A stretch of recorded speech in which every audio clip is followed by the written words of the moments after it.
Estamos de volta com a segunda parte do nosso papo sobre renda variável nos Estados Unidos. Na primeira parte, falamos das principais características do mercado americano e das oportunidades e riscos de investir nas bolsas nos Estados Unidos. Caso ainda não tenha assistido, o link da parte 1 está na descrição. Agora é hora de seguir com os outros pontos importantes e nos aprofundarmos ainda mais na renda variável do exterior. Está começando mais um episódio do Investindo pelo Mundo, o ponto de partida para quem quer expandir o seu patrimônio além das fronteiras.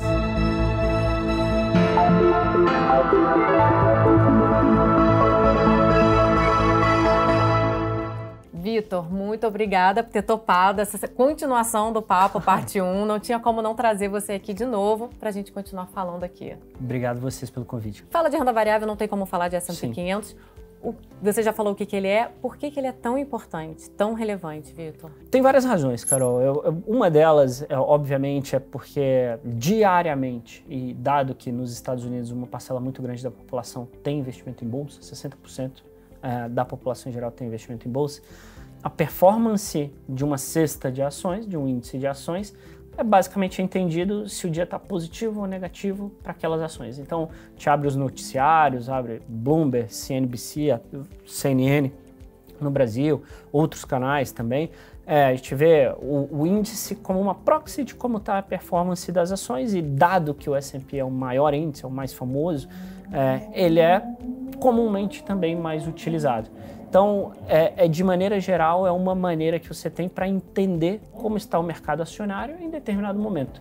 De uma maneira mais ampla, e aí para quem faz alocação de portfólio, ter um índice ele traz bastante importância e melhorias no portfólio, principalmente do ponto de gestão de risco.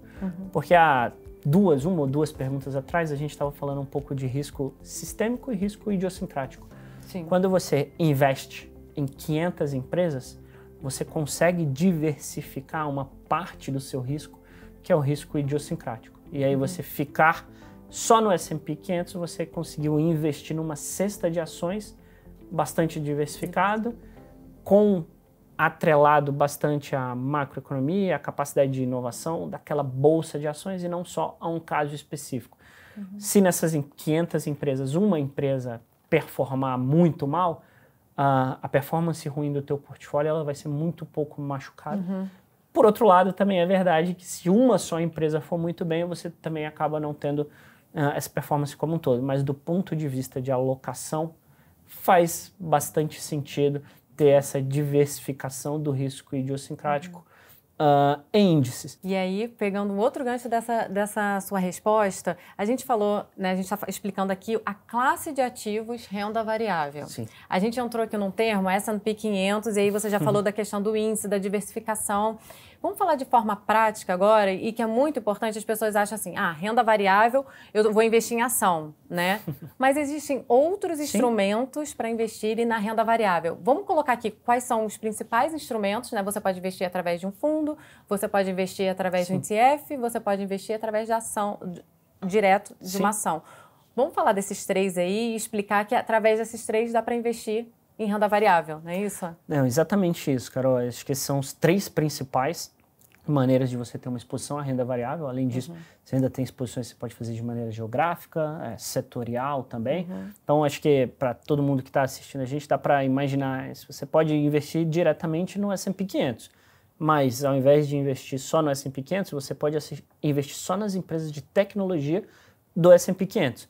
Ao invés de investir só nas empresas de tecnologia do S&P 500, você pode investir só nas empresas de software dentro do setor de tecnologia dentro do S&P 500. Então, você acaba tendo uma gama de derivadas aqui em cada um desses investimentos bastante ampla.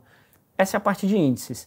Dentro da parte de fundos, também existe uma variedade de estratégias que surfam também esse investimento em renda variável, sejam os fundos long only, que são aqueles fundos que simplesmente compram as ações que eles acreditam que vão ter o maior potencial de retorno, uns fundos que são long biased, que é basicamente fundos que têm um pedaço da sua alocação vendida e um pedaço maior comprado, próprios hedge funds, que não são só especificamente de ações, tem outros tipos de investimento dentro do teu portfólio, mas isso tudo fica dentro desse pedaço aqui de fundos. E aí, por último, as ações específicas, onde você consegue investir em teses de empresas especificamente, em setores ou relacionadas a temas que os investidores, que a gente acredite um pouco mais, seja relacionada a temáticas atuais, seja com o objetivo de auferir maior renda, por exemplo, pagamento de dividendos. Então, as estratégias elas são variadas, tem esses 3 veículos, como você citou, índices, basicamente via ETFs, ações especificamente e fundos, mas as derivadas dentro de cada um desses blocos, elas são, se não forem infinitas, quase infinitas. O Vitor, ele está há bastante tempo aqui. Quanto tempo você está aqui no BTG? 10 anos, quase 10 anos. Especialista. Ele faz muitos relatórios importantes de leitura para quem quer acompanhar o mercado global de ações. Então, Vitor, todo mês você está lançando, você tem né, o 20 Prime, a gente pode colocar aqui o link para quem quer acessar, mas aí é para cliente, né? É exclusivo para cliente, mas para quem consegue acessar esses relatórios. Então, onde que a gente consegue, o que você normalmente traz aí mês a mês de relatório, de informação, de conteúdo aqui para os clientes? Legal, excelente, Carol. A gente tem, de fato, amadurecido muito como área offshore, como a nossa cobertura, inclusive, offshore. Esse ano a gente já escreveu mais de 250 relatórios relacionados ao investimento de ações offshore. Todos eles muito são relevante. Específicos para clientes. Sempre tenta ter uma cabeça de escrever o nosso relatório flagship, que é o 20 Prime, as nossas principais escolhas de ações nos Estados Unidos. Sempre escreve também nas temporadas de resultados, então a gente já teve a primeira, já teve a segunda, estamos nos aproximando da terceira temporada de resultados, e toda vez que sai um resultado relevante a gente também escreve um report sobre isso. E os relatórios que o pessoal, a turma costuma mais gostar são os nossos relatórios temáticos. São relatórios relacionados a algum tema específico, um pouco mais a fundo, que a gente fica um pouco mais tempo, inclusive, maturando o relatório. E aí são relatórios um pouco maiores também, eventualmente 50, 60 páginas, falando sobre um tema específico, seja inteligência artificial, seja eleições nos Estados Unidos, que a gente fez recentemente no ano anterior. Então, enfim, essa é a nossa gama hoje de cobertura aqui. Isso está tudo, para quem é cliente do banco, isso tudo é disponível, Carol.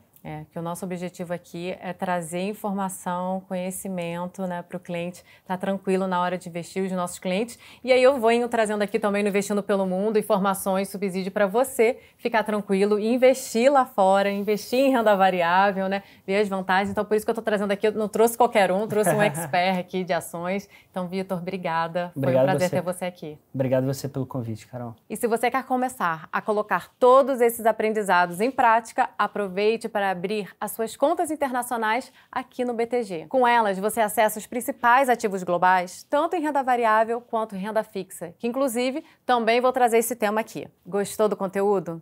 Tem alguma dúvida? Deixa aqui nos comentários. Até a próxima!